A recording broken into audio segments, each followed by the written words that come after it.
तस्वीरों में भी देख पा रहे हैं किस तरह से इसरो के वैज्ञानिकों के बीच प्रधानमंत्री पहुंच चुके हैं और ये तमाम वैज्ञानिक आप देख सकते हैं इस प्रोजेक्ट से जुड़े हुए तमाम वैज्ञानिकों के बीच प्रधानमंत्री नरेंद्र मोदी। और जिस बात का जिक्र प्रधानमंत्री कर रहे थे कि उनका मन अभी सिर्फ और सिर्फ उन वैज्ञानिकों के बीच जाना है, उनसे मुलाकात करने का है, तो वो घड़ी आ गई है जब प्रधानमंत्री उन तमाम वैज्ञानिकों के बीच मौजूद हैं और फूलों का गुलदस्ता देकर इसरो के जो प्रमुख हैं डॉक्टर एस सोमनाथ, उन्होंने स्वागत किया प्रधानमंत्री का।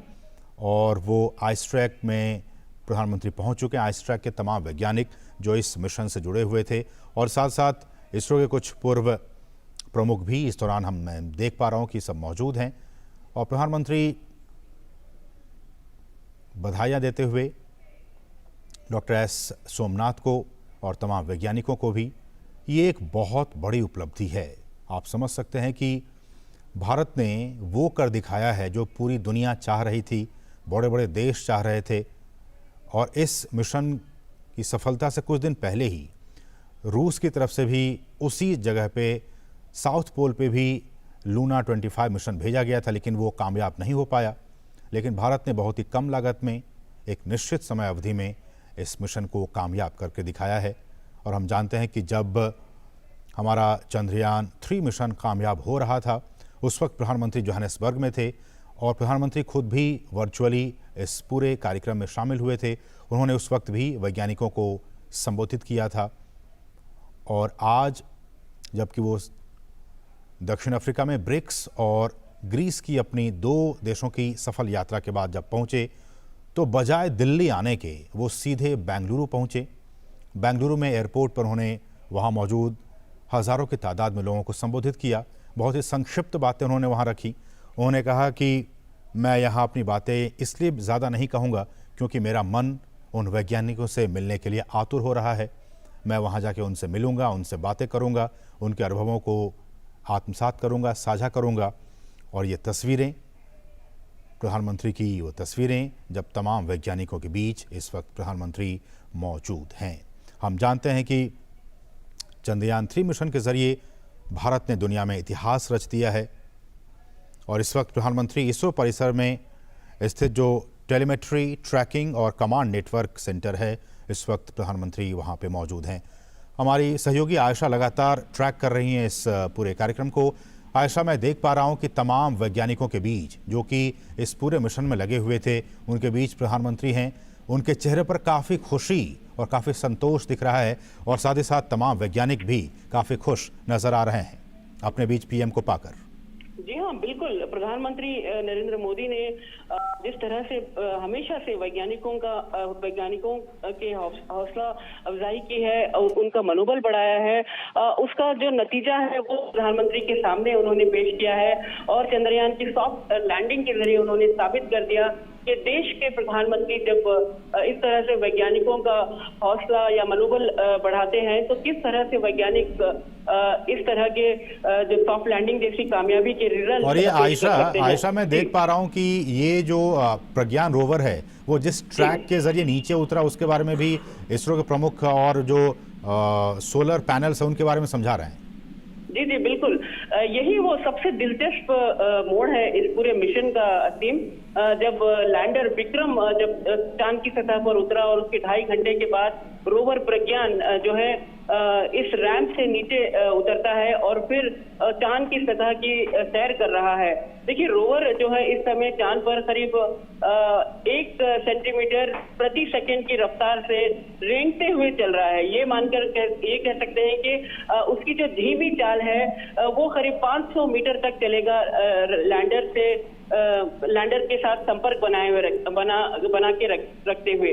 और खास बात ये भी है कि रोवर अब कुछ ही दूरी पर जाने के बाद वो लैंडर की तस्वीरें भी खींचेगा। देखिए, लैंडर की तस्वीर खींचने के लिए रोवर को आगे बढ़ना होगा और रोवर में जो पेलोड्स लगे हैं, ये तमाम पेलोड्स जो है विशेष एक्सपेरिमेंट भी तय करेंगे जिसके जरिए लूनर सरफेस और चांद पर जो भूकंप जैसी एक्टिविटीज है, सिस्मिक एक्टिविटीज कहलाती हैं, ये तमाम चीजें क्यों होती है, चांद के जो रहस्य हैं और जो चांद पर जो सॉइल है, जो मिट्टी है, इसका कॉम्पोजिशन क्या है, ये तमाम चीजें रोवर प्रज्ञान में लगे पेलोड्स के जरिए पता लगेगी। और जितने भी गहरे रहस्य हैं चांद पर, रोवर और विक्रम लैंडर मिलकर इस रहस्य से पर्दा उठाएंगे। और भारत के जो वैज्ञानिक हैं, इसरो के वैज्ञानिक इस पूरे डेटा को एनालाइज करेंगे कि पूरे 14 दिन की ये स्टडी है। और 14 दिन के बाद चांद पर जो है एक दिन खत्म हो जाता है, धरती पर 14 दिन तो चांद का एक दिन होता है। तो 14 दिन तक वैज्ञानिक लगातार इस मिशन में डेटा जुटाते रहेंगे, एनालाइज करते रहेंगे। तो ये इस समय इसरो के वैज्ञानिक यही दिलचस्प हिस्सा जो इस मिशन का है, रैंप से कैसे प्रज्ञान को उतारा गया, कैसे प्रज्ञान तस्वीरें खींचकर भेजता रहा, और लैंडर विक्रम जो है उतरते ही, चांद की सतह पर उतरते ही पहली तस्वीरें भेजा था, जहां से वो जिस जगह पर वो उतरा था उसकी पहली तस्वीरें भेजा। खास बात ये भी है असीम कि विक्रम का नाम जो है इसरो के संस्थापक डॉक्टर विक्रम साराभाई के नाम पर रखा गया है। और आज डॉक्टर विक्रम साराभाई ने जो सपना देखा था भारत को स्पेस क्षेत्र में एक माइलस्टोन, एक ऊंचाई पर पहुंचाने की, वो इसरो के वैज्ञानिक आज इसे सफलतापूर्वक कर दिखा रहे हैं। और रही बात G20 की, जैसे कि हम बात कर रहे थे, प्रधानमंत्री नरेंद्र मोदी ने भारत की अध्यक्षता में G20 का जो मोटो है वसुधैव कुटुंबकम, उसको अंग्रेजी में अगर हम ट्रांसलेट करें तो वन अर्थ वन फैमिली, और इसके साथ वन स्पेस भी जोड़ दिया है। यानी एक धरती, एक कुटुंब और एक स्पेस क्षेत्र, एक अंतरिक्ष। यानी अंतरिक्ष भी वो क्षेत्र अब इस पूरे मोटो के साथ जुड़ गया है, क्योंकि अंतरिक्ष टेक्नोलॉजी मानवता की उन्नति के लिए, विकास के लिए, हर देश के विकास के, न केवल भारत बल्कि जो दूसरे देश हैं वो भी चाहते हैं कि अंतरिक्ष की टेक्नोलॉजी जो है उसका इस्तेमाल कर सकें। देखिए, प्रधानमंत्री नरेंद्र मोदी पिछले कुछ सालों में जिस तरह से नेविगेशन सैटेलाइट पर नजर बनाए रखी, जिस तरह से भारत ने डिजास्टर मैनेजमेंट पर एक मजबूती, एक पकड़ हासिल की है, जिसके जरिए जितने भी बड़े तूफान हो, जितने भी बड़े साइक्लोन आते हो, ये सैटेलाइट के डेटा के जरिए पहले अलर्ट घोषित होता है और इसमें कम से कम जानमाल का नुकसान हो रहा है। ये जो है पिछले 9 या 10 साल में हम अगर देखें तो इसरो ने इस टेक्नोलॉजी को, वेदर मॉनिटरिंग टेक्नोलॉजी और जो डिजास्टर वार्निंग की टेक्नोलॉजी है, इसको भरपूर डेवलप किया है, जो भारत ने दर्शाया है कि कैसे बिपरजॉय तूफान के दौरान भी कम से कम जानमाल का नुकसान हो, और टेक्नोलॉजी का इस्तेमाल करते हुए इस तरह के साइक्लोन, इस तरह के डिजास्टर से बचे। और ये जो टेलीमेडिसिन की बात कहें, टेली एजुकेशन की बात कहें, ये तमाम चीजें इस स्पेस टेक्नोलॉजी का नतीजा है। और एक के बाद एक जो सैटेलाइट भारत लॉन्च कर रहा है, उसके जरिए इसके जरिए प्रधानमंत्री नरेंद्र मोदी विकास को जो दिशा देते हैं, उसमें भारत स्पेस टेक्नोलॉजी का भरपूर इस्तेमाल कर रहा है।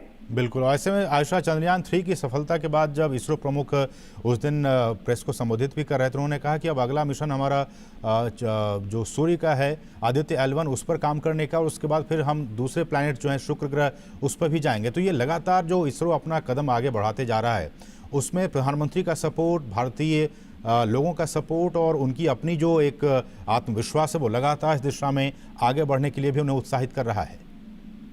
जी हाँ, बिल्कुल। इसरो के पास एक के बाद एक मिशन तैयार हैं, और अब कुछ ही दिनों के बाद आदित्य मिशन लॉन्च होगा, और ये बहुत बड़ा मिशन है, क्योंकि इस मिशन के जरिए भी भारत उन तमाम क्षेत्र, उन तमाम इलाकों का जायजा लेगा सूरज के आसपास, और इसकी स्टडी करेगा, इसका अध्ययन करेगा। जो डेटा भारत जुटाएगा, ये भी चांद माफ कीजिएगा सूरज के कई रहस्यों से पर्दा उठाएगा।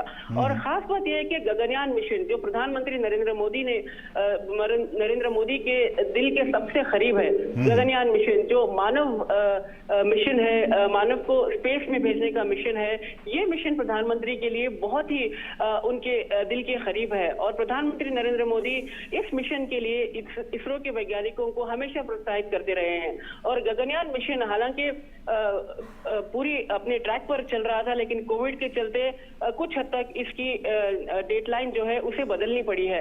लेकिन इसरो के वैज्ञानिकों को इस बात का विश्वास है कि इसे अगले साल तक ये मिशन जो है ये भी तैयार हो जाएगा और भारत अपनी टेक्नोलॉजी का इस्तेमाल करते हुए, स्वदेशी टेक्नोलॉजी का इस्तेमाल करते हुए पहला भारतीय स्पेस में पहुंचेगा। देखिए राकेश शर्मा जो है वो भारत के एस्ट्रोनॉट थे, लेकिन जो बिल्कुल, तो ये लाइव तस्वीरें हम देख पा रहे हैं। प्रधानमंत्री उन तमाम वैज्ञानिकों के बीच पहुंच चुके हैं। हम इन तस्वीरों में देख पा रहे हैं सभी लोग ताली बजाकर प्रधानमंत्री का स्वागत करते हुए, और प्रधानमंत्री इन वैज्ञानिकों के बीच ये ही तस्वीर और इन्हीं क्षणों का, इन्हीं पलों का प्रधानमंत्री को भी इंतज़ार था और वैज्ञानिकों को भी इंतज़ार। हम देख सकते हैं कि महिला वैज्ञानिक भी इस दौरान वहाँ मौजूद हैं और इन तमाम वैज्ञानिकों के बीच ये लाइव तस्वीरें हैं बेंगलुरु से, टेलीमेट्री ट्रैकिंग और कमांड नेटवर्क सेंटर से।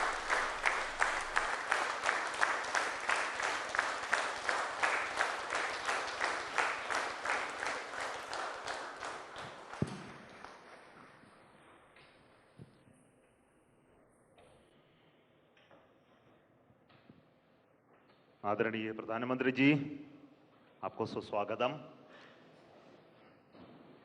On 23rd of this month, August, we made history by landing on the moon. Chandrayaan-3 landed softly on the moon. We were very fortunate to have our Honorable Prime Minister, though away, he joined us live to greet us, to congratulate us, to be with us. And thank you so much for your presence during such a historic day.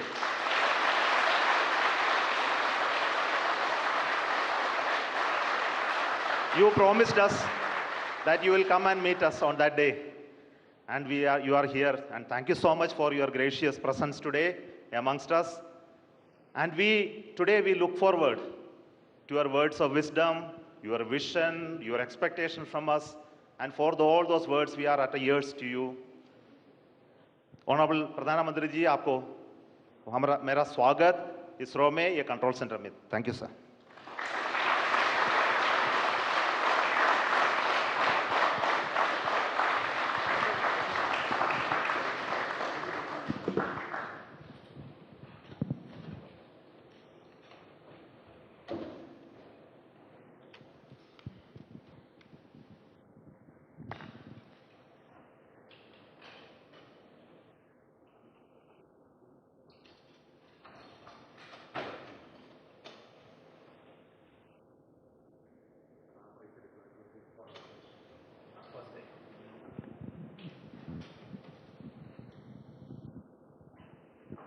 So we are seeing the ramp being deployed now.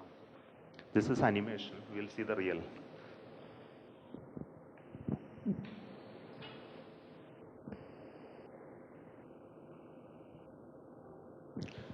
Next solar panel of the ramp of the rover Pragyan opens. Then it establishes communication with the lander.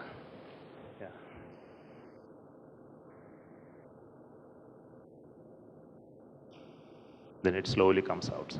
Now the rover has already moved 12 meters. So we'll see the onboard camera visuals. So this is a camera mounted on the side just before the ramp deployment. So what you're seeing is the deployment of the ramp with the rover mounted on that. The solar panel of the rover is deployed already, and it is getting released and moving towards moon, sir.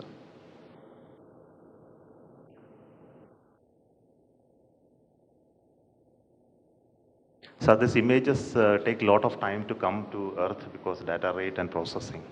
So now this is the early morning image of today morning. The rover is almost out of the field of view. It will turn in the day today and look at the lander and take more pictures. Thank you.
नमस्कार friends.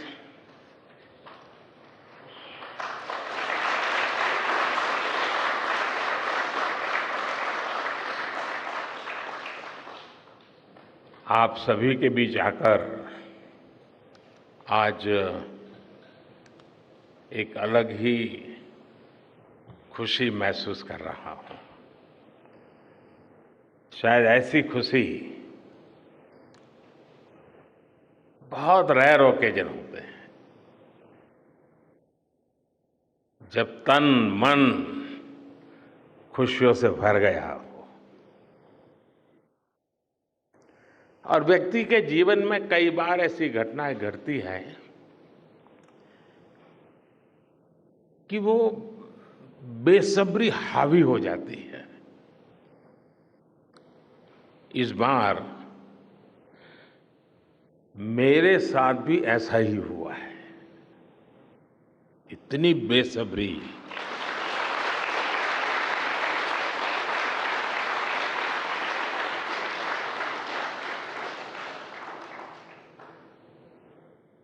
मैं south Africa में था, फिर Greece का कार्यक्रम था तो वहां चला गया, लेकिन मेरा मन पूरी तरह आपके साथ ही लगा हुआ था।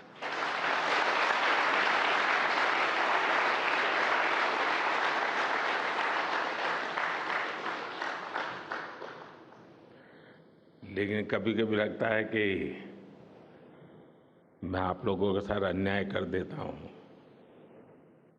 बेसब्री मेरी और मुसीबत आपकी। इतनी सवेरे सवेरे आप सभी को और इतना और टाइम, लेकिन बस मन कर रहा था जाऊं आपको नमन करूं। आपको दिक्कत हुई होगी, लेकिन मैं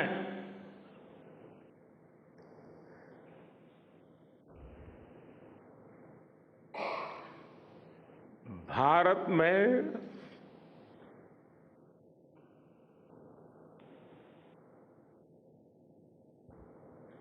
आते ही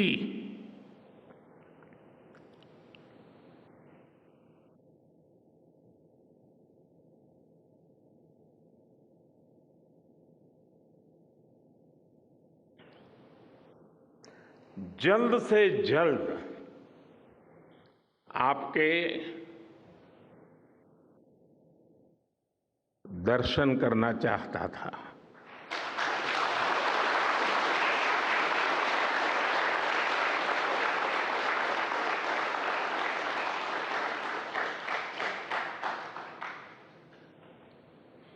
आप सबको सैल्यूट करना चाहता था।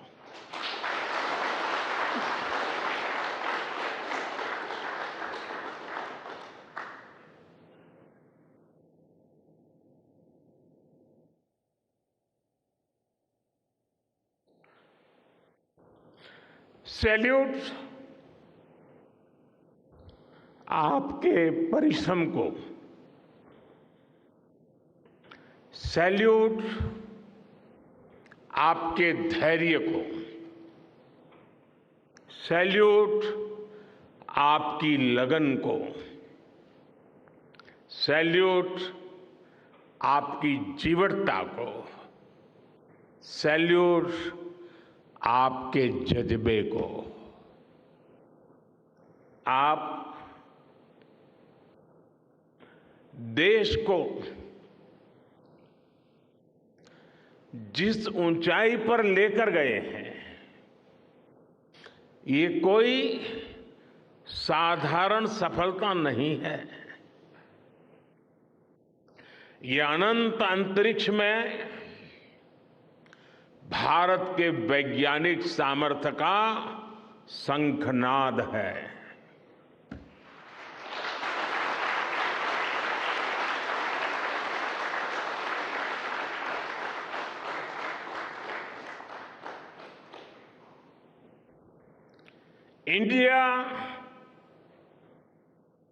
India is on the moon.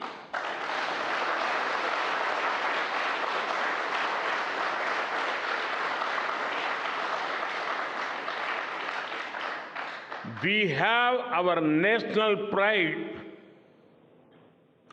placed on the moon.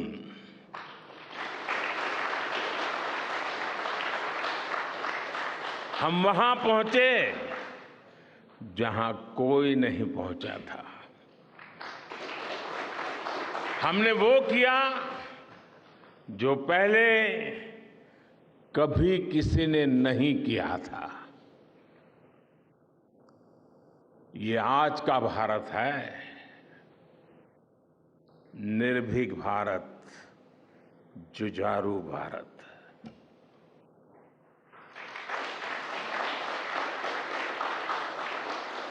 ये वो भारत है जो नया सोचता है, नए तरीके से सोचता है, जो डार्क जोन में जाकर भी दुनिया में रोशनी की किरण फैला देता है।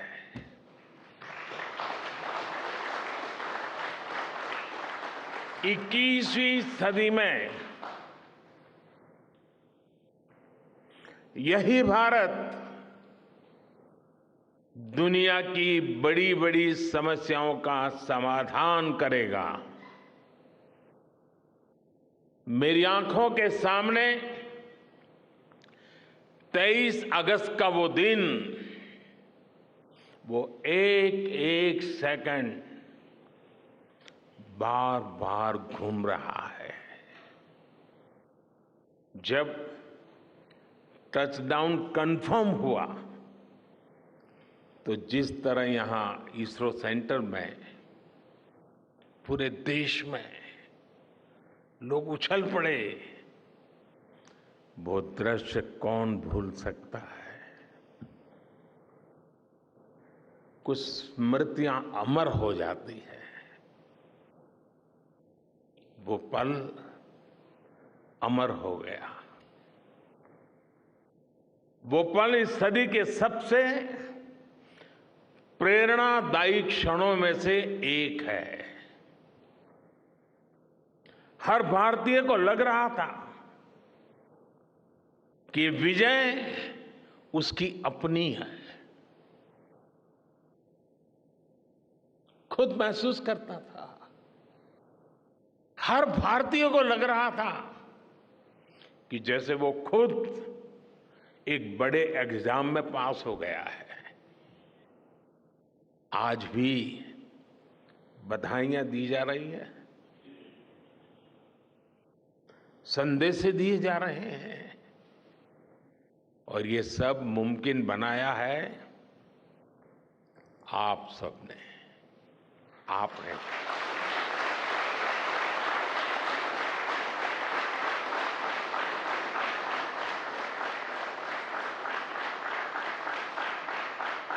देश के मेरे वैज्ञानिकों ने ये मुमकिन बनाया है। मैं आप सबका जितना गुणगान करूं वो कम है। मैं आपकी जितनी सराहना करूं वो कम है। साथियों, मैंने वो फोटो देखी जिसमें हमारे मून लैंडर ने अंगद की तरह चंद्रमा पर मजबूती से अपना पैर जमाया हुआ है।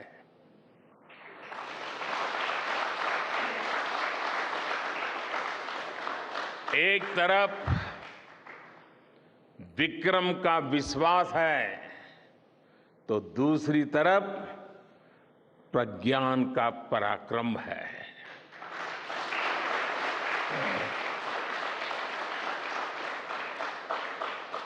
हमारा प्रज्ञान लगातार चंद्रमा पर अपने पद चिन्ह छोड़ रहा है। अलग अलग कैमरों से ली गई जो तस्वीरें अभी रिलीज हुई और मुझे देखने का सौभाग्य मिला, वो अद्भुत है।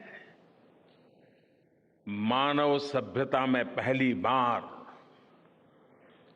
धरती के लाखों साल के इतिहास में पहली बार उस स्थान की तस्वीर मानव अपनी आंखों से देख रहा है। और ये तस्वीर दुनिया को दिखाने का काम भारत ने किया है।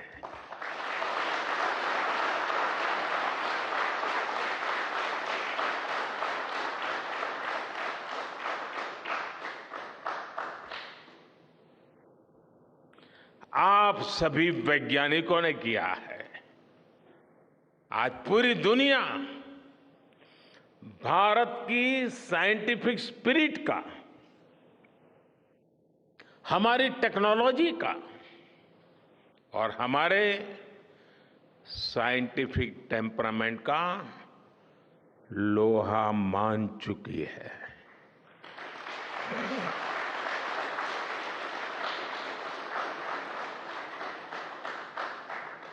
चंद्रयान महाअभियान सिर्फ भारत की नहीं बल्कि पूरी मानवता की सफलता है।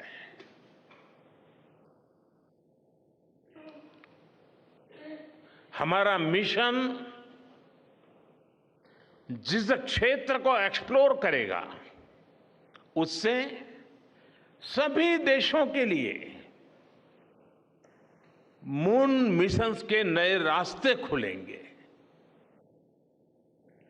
ये चांद के रहस्य को तो खोलेगा ही, साथ ही धरती की चुनौतियों के समाधान में भी मदद करेगा। आपकी इस सफलता के लिए मैं एक बार फिर सभी वैज्ञानिकों को, टेक्नीशियंस, इंजीनियर्स और चंद्रयान महाअभियान से जुड़े सभी सदस्यों को बधाई देता हूं।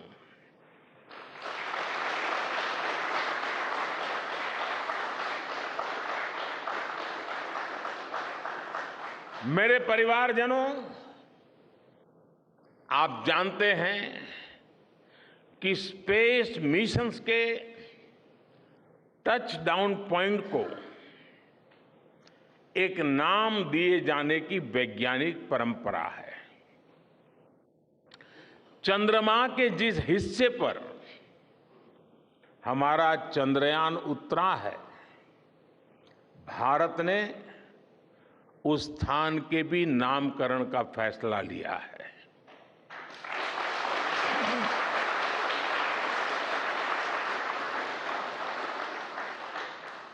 जिस स्थान पर चंद्रयान 3 का मून लैंडर उतरा है, अब उस पॉइंट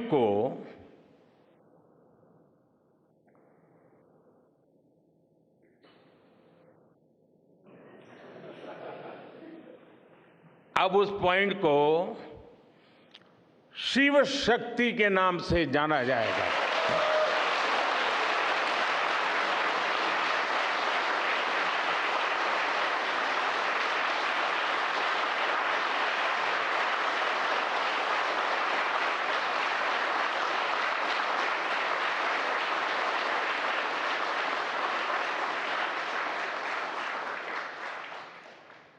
शिव में मानवता के कल्याण का संकल्प समाहित है और शक्ति से हमें उन संकल्पों को पूरा करने का सामर्थ्य मिलता है। चंद्रमा का शिव शक्ति पॉइंट हिमालय से कन्याकुमारी से जुड़े होने का बोध कराता है।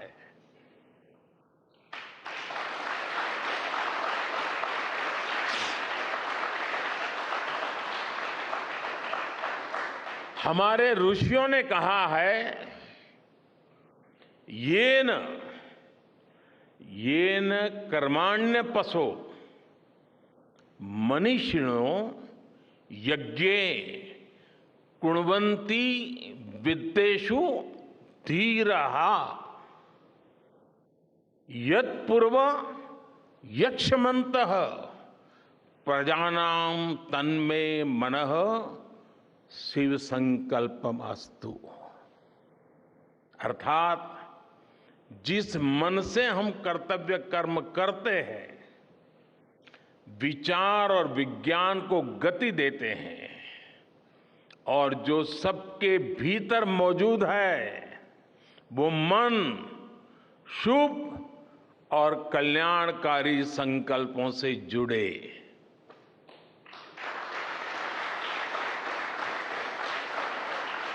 मन के इन शुभ संकल्पों को पूरा करने के लिए शक्ति का आशीर्वाद अनिवार्य है और ये शक्ति हमारी नारी शक्ति है।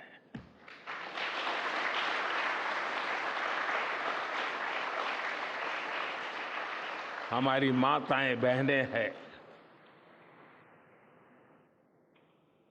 हमारे यहां कहा गया है, सृष्टि स्थिति विनाशानां शक्ति भूते सनातनी। अर्थात निर्माण से प्रलय तक पूरी सृष्टि का आधार नारी शक्ति ही है।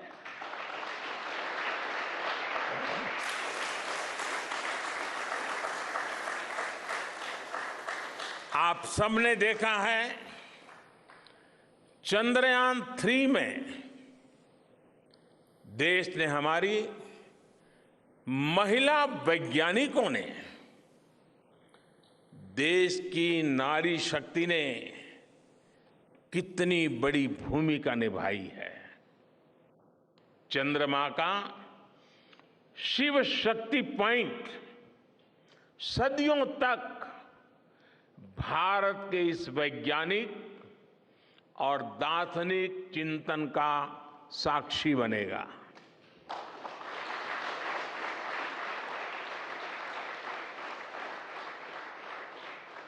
ये शिव शक्ति पॉइंट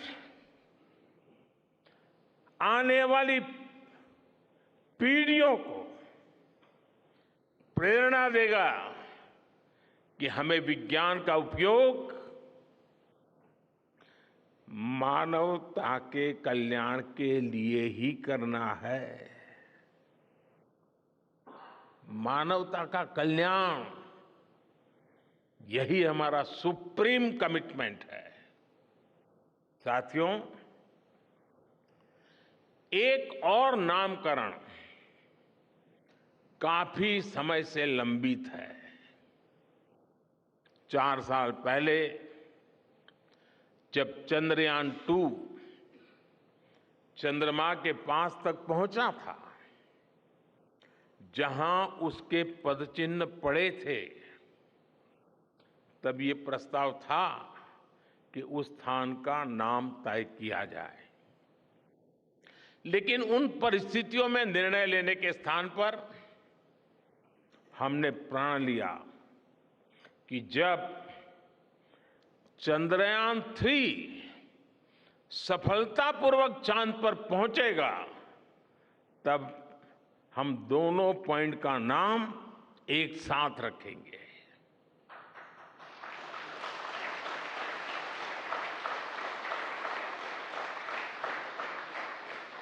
और आज मुझे लगता है कि जब हर घर तिरंगा है, जब हर मन तिरंगा है और चांद पर भी तिरंगा है, तो तिरंगा के सिवाय चंद्रयान-2 से जुड़े उस स्थान को और क्या नाम दिया जा सकता है।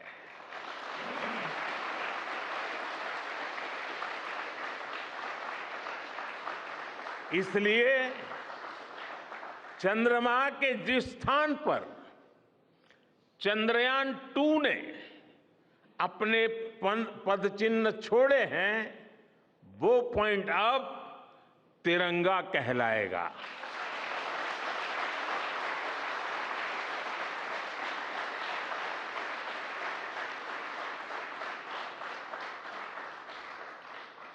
ये तिरंगा पॉइंट भारत के हर प्रयास की प्रेरणा बनेगा। ये तिरंगा पॉइंट हमें सीख देगा कि कोई भी विफलता आखिरी नहीं होती। अगर दृढ़ इच्छा शक्ति हो तो सफलता मिलकर के ही रहती है। यानी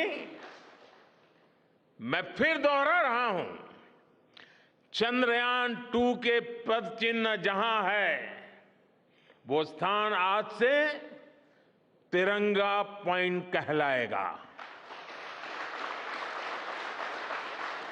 और जहां पर चंद्रयान-3 का मून लैंडर पहुंचा है, वो स्थान आज से शिव शक्ति पॉइंट कहलाएगा।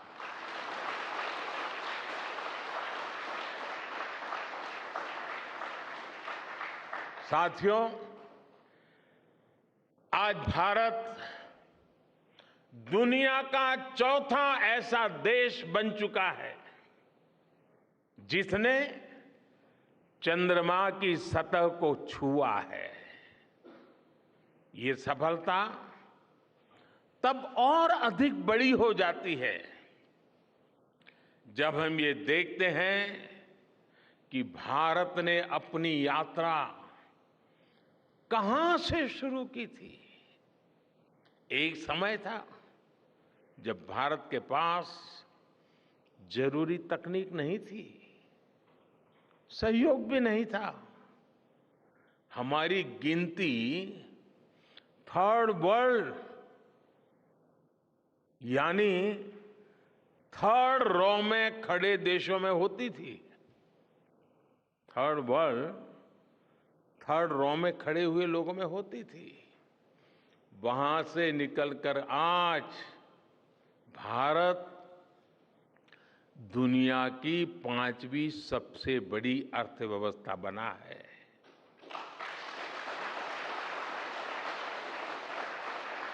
आज ट्रेड से लेकर टेक्नोलॉजी तक भारत की गिनती पहली पंक्ति यानी फर्स्ट रॉ में खड़े देशों में हो रही है। यानी थर्ड रो से फर्स्ट रो तक इस यात्रा में इसरो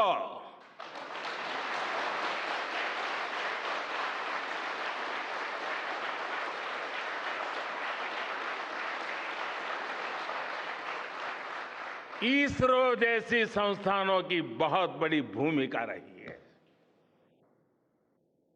आपने आज मेक इन इंडिया को चांद तक पहुंचा दिया है।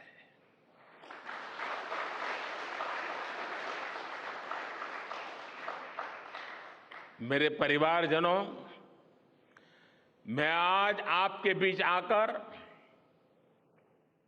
विशेष तौर पर देशवासियों को आपकी मेहनत के बारे में बताना चाहता हूं।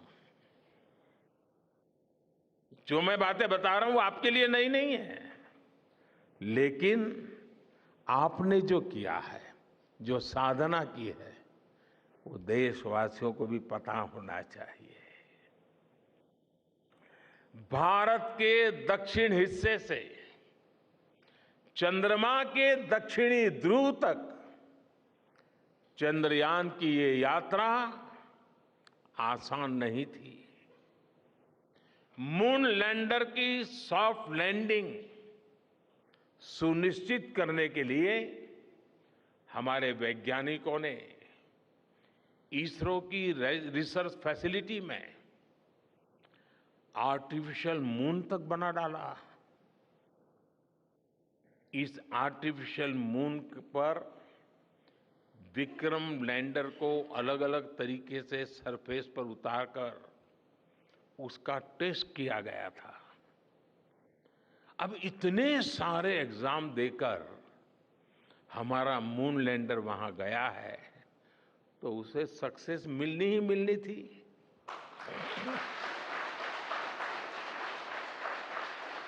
साथियों, आज जब मैं देखता हूं कि भारत की युवा पीढ़ी साइंस को लेकर, स्पेस को लेकर, इनोवेशन को लेकर इतनी एनर्जी से भरी हुई है, तो उसके पीछे हमारे ऐसे ही स्पेस मिशंस की सफलता है। मंगलयान की सफलता ने, चंद्रयान की सफलता ने, गगनयान की तैयारी ने देश की युवा पीढ़ी को एक नया मिजाज दे दिया है। आज भारत के छोटे छोटे बच्चों की जुबान पर चंद्रयान का नाम है। आज भारत का हर बच्चा आप वैज्ञानिकों में अपना भविष्य देख रहा है।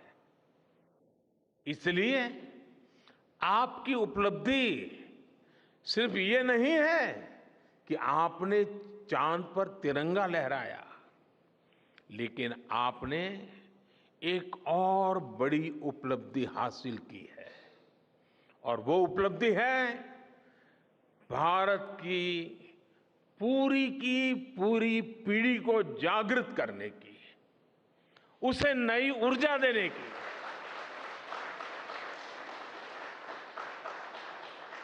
आपने एक पूरी पीढ़ी पर अपनी सफलता की गहरी छाप छोड़ी है। आज से कोई भी बच्चा रात में जब चंद्रमा को देखेगा तो उसको विश्वास होगा कि जिस हौसले से मेरा देश चांद पर पहुंचा है, वही हौसला, वही जज्बा उस बच्चे के भीतर भी है, उस युवा के भीतर भी है।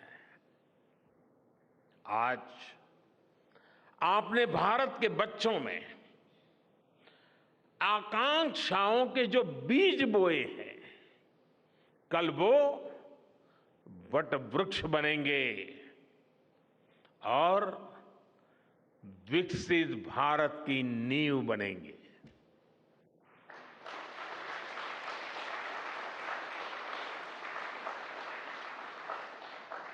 हमारी युवा पीढ़ी को निरंतर प्रेरणा मिलती रहे, इसके लिए एक और निर्णय लिया गया है। 23 अगस्त को जब भारत ने चंद्रमा पर तिरंगा फहराया, उस दिन को अब हिंदुस्तान नेशनल स्पेस डे के रूप में मनाया जाएगा।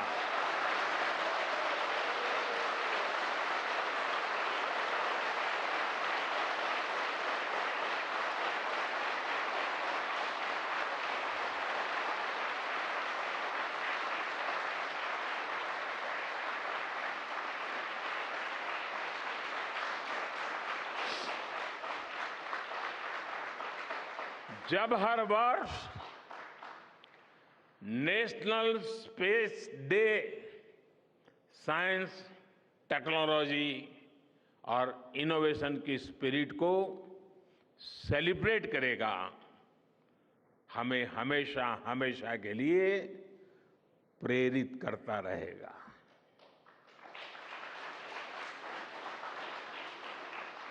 मेरे परिवारजनों, आप भी जानते हैं कि स्पेस सेक्टर का जो सामर्थ्य है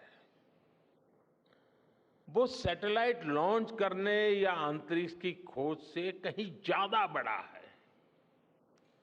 स्पेस सेक्टर की एक बहुत बड़ी ताकत है जो मैं देखता हूं, वो है ईज ऑफ लिविंग और ईज ऑफ गवर्नेंस।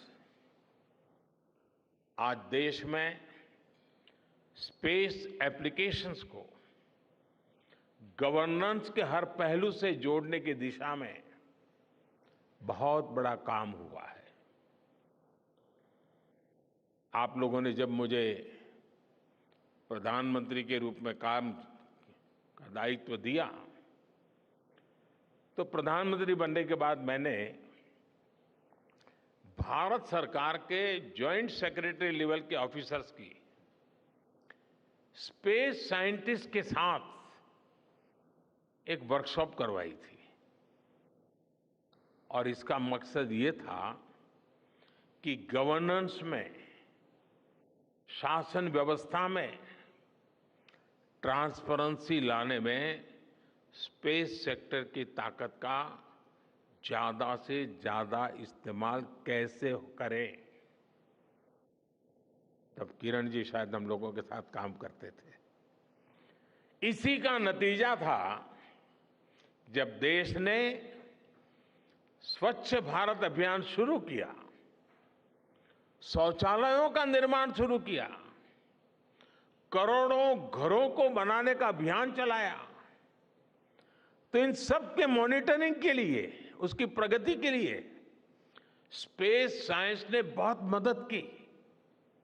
आज देश में दूर दराज के इलाके में एजुकेशन, कम्युनिकेशन और हेल्थ सर्विसेज पहुंचाने में स्पेस सेक्टर की बहुत बड़ी भूमिका है।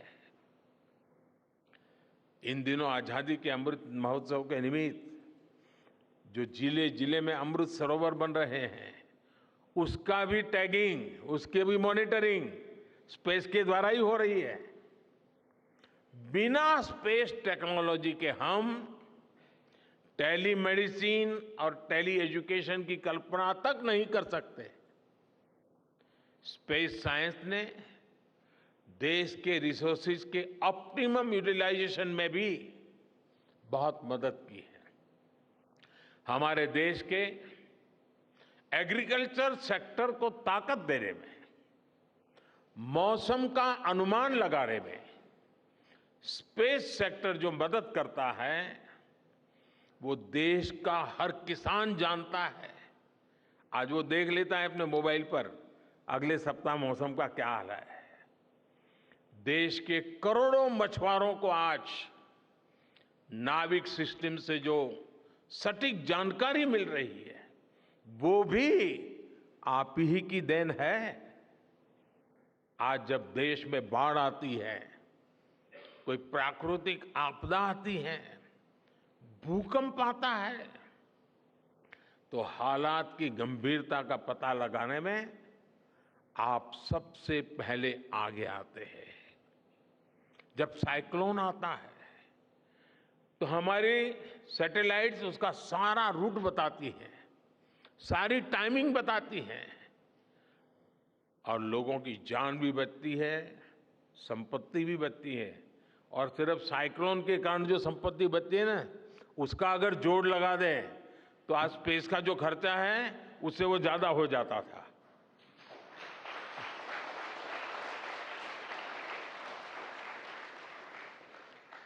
हमारे PM Gati Shakti national master plan का आधार भी स्पेस टेक्नोलॉजी ही है। और आज दुनिया भारत के इस गतिशक्ति प्लेटफॉर्म का अध्ययन कर रही है कि प्लानिंग और मैनेजमेंट में ये प्लेटफॉर्म कितना उपयोगी हो सकता है। इससे प्रोजेक्ट्स की प्लानिंग, एजुकेशन और मॉनिटरिंग में काफी मदद मिल रही है। समय के साथ बढ़ता हुआ स्पेस एप्लीकेशन का ये दायरा हमारे युवाओं के लिए अपॉर्चुनिटीज भी बढ़ा रहा है, अवसर बढ़ा रहा है। और इसलिए आज मैं एक सुझाव भी देना चाहता हूं और मैं चाहूंगा कि आपके यहां से जो रिटायर्ड लोग हैं वे इसमें काफी मदद कर सकते हैं।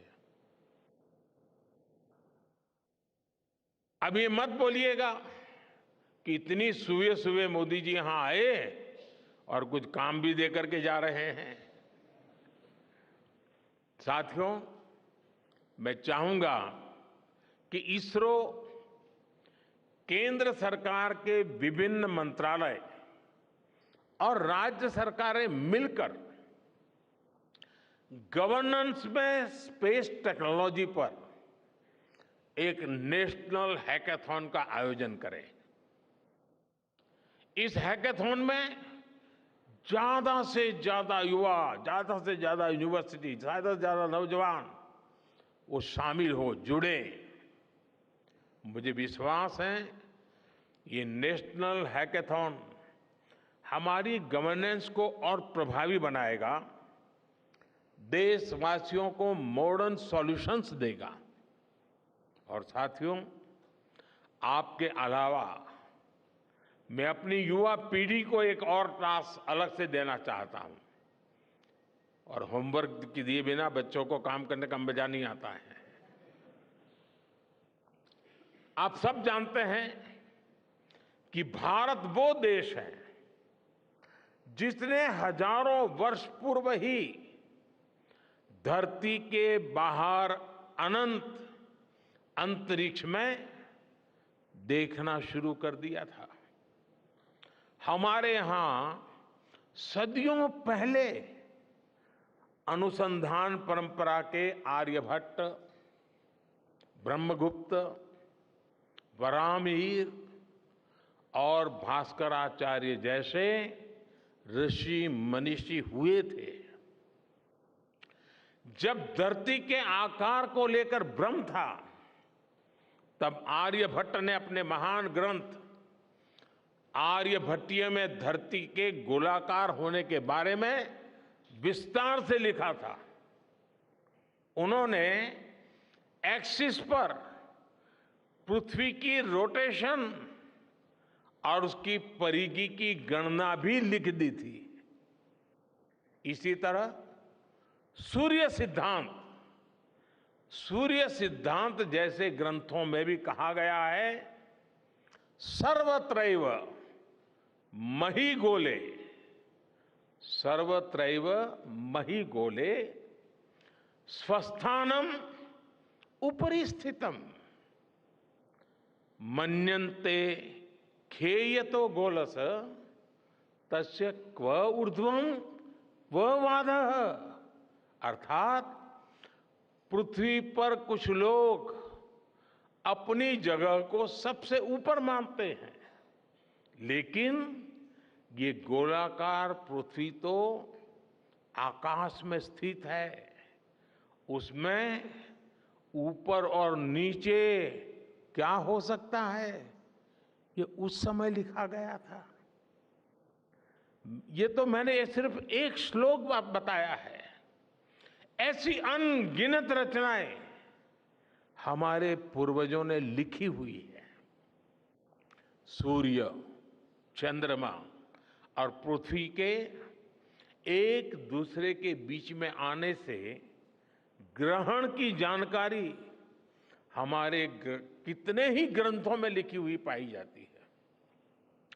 पृथ्वी के अलावा अन्य ग्रहों के आकार की गणनाएं, उनके मूवमेंट से जुड़ी जानकारी भी हमारे प्राचीन ग्रंथों में मिलती है। हमने ग्रहों और उपग्रहों की गति को लेकर इतना सूक्ष्म गणनाएं करने की वो काबिलियत हासिल की थी कि हमारे यहां सैकड़ों वर्ष आगे के पंचांग यानी कैलेंडर्स बनाए जाते थे। इसलिए मैं इससे जुड़ा एक टास्क अपनी नई पीढ़ी को देना चाहता हूं, स्कूल कॉलेज के बच्चों को देना चाहता हूं। मैं चाहता हूं कि भारत के शास्त्रों में जो खगोलीय सूत्र है, उन्हें साइंटिफिकली प्रूव करने के लिए, नए सिरे से उनके अध्ययन के लिए नई पीढ़ी आगे आए। ये हमारी विरासत के लिए भी जरूरी है और विज्ञान के लिए भी जरूरी है। आज जो स्कूल के, कॉलेज के, यूनिवर्सिटी के स्टूडेंट्स हैं, रिसर्चर्स हैं, उन पर एक तरह से ये दोहरा दायित्व है। भारत के पास विज्ञान के ज्ञान का जो खजाना है, वो गुलामी के लंबे कालखंड में दब गया है, छिप गया है। आजादी के इस अमृत काल में हमें इस खजाने को भी खंगालना है, उस पर रिसर्च करनी है और दुनिया को भी बताना है। दूसरा दायित्व ये कि हमारी युवा पीढ़ी को आज के आधुनिक विज्ञान, आधुनिक टेक्नोलॉजी को नए आयाम देने हैं।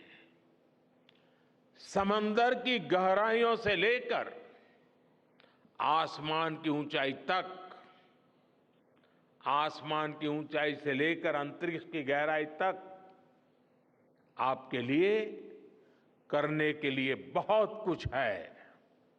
आप डीप अर्थ को भी देखिए और साथ ही डीप सी को भी एक्सप्लोर करिए।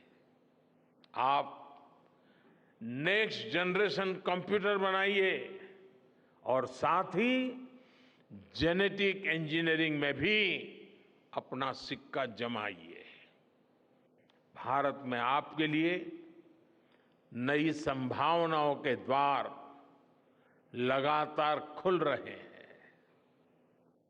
21वीं सदी के इस कालखंड में जो देश साइंस और टेक्नोलॉजी में बढ़त बना ले जाएगा, वो देश सबसे आगे बढ़ जाएगा।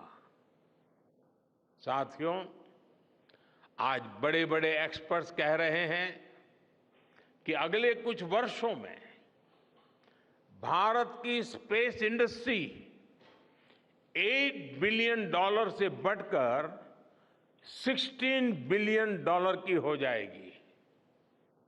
सरकार भी इस बात की गंभीरता को समझते हुए स्पेस सेक्टर में लगातार रिफॉर्म कर रही है। हमारे युवा भी कमर कसकर तैयार है। आपको जानकर सुखद आश्चर्य होगा कि पिछले 4 साल में स्पेस सेक्टर में काम करने वाले स्टार्टअप्स की संख्या 4 से बढ़कर करीब करीब 150 हो गई है। हम कल्पना कर सकते हैं कि अनंत आकाश में कितनी अनंत संभावनाएं भारत का इंतजार कर रही हैं। वैसे कुछ दिन बाद 1 सितंबर से माईगॉव हमारे चंद्रयान मिशन को लेकर बहुत बड़ा क्विज कंपटीशन लॉन्च करने वाला है। हमारे देश के स्टूडेंट्स इससे भी शुरुआत कर सकते हैं। मैं देश भर के स्टूडेंट से आग्रह करूंगा कि आप सभी बड़ी संख्या में इससे जुड़े। मेरे परिवारजनों, देश की भावी पीढ़ी को आपका मार्गदर्शन बहुत आवश्यक है। आप जो इतने सारे इंपॉर्टेंट मिशंस पर काम कर रहे हैं, वो आने वाली पीढ़ी ही आगे ले जाने वाली है। आप उन सभी के रोल मॉडल हैं। आपकी रिसर्च और आपकी वर्षों की तपस्या, मेहनत ने साबित किया है कि आप जो ठान लेते हैं वो आप करके दिखाते हैं। देश के लोगों का विश्वास आप पर है और विश्वास कमाना छोटी बात नहीं होती है दोस्तों। आपने अपनी तपस्या से विश्वास कमाया है।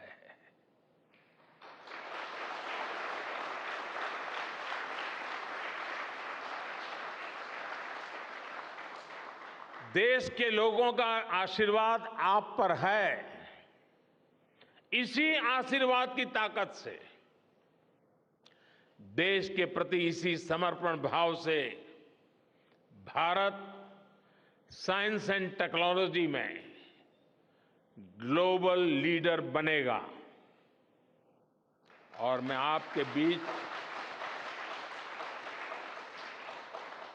बड़े विश्वास के साथ बताता हूं, इनोवेशन की हमारी यही स्पिरिट ही 2047 में विकसित भारत के सपने को साकार करेगी।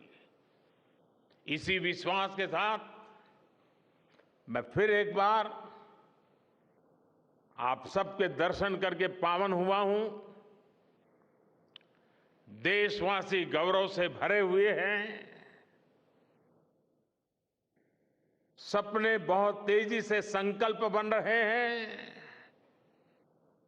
और आपका परिश्रम उन संकल्प को सिद्धि के तक ले जाने के लिए बहुत बड़ी प्रेरणा बन रहा है। आपको जितनी बधाई दूं कम है, जितना अभिनंदन करूं कम है। मेरी तरफ से, करोड़ों करोड़ों देशवासियों की तरफ से, दुनिया भर की साइंटिफिक कम्युनिटी की तरफ से अनेक अनेक धन्यवाद, बहुत बहुत शुभकामनाएं। भारत माता की, भारत माता की, भारत माता की। धन्यवाद।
तो अपने उद्बोधन में यहाँ प्रधानमंत्री नरेंद्र मोदी ने कई ऐसी खास बातों का जिक्र किया है और सबसे महत्वपूर्ण जिसका उन्होंने जिक्र किया, जहाँ पे चंद्रयान 3 का जो लैंडर, उस पॉइंट का उन्होंने नाम दिया है। उन्होंने बताया कि इस तरह की प्रथा है, उसका नाम दिया गया है शिव शक्ति पॉइंट।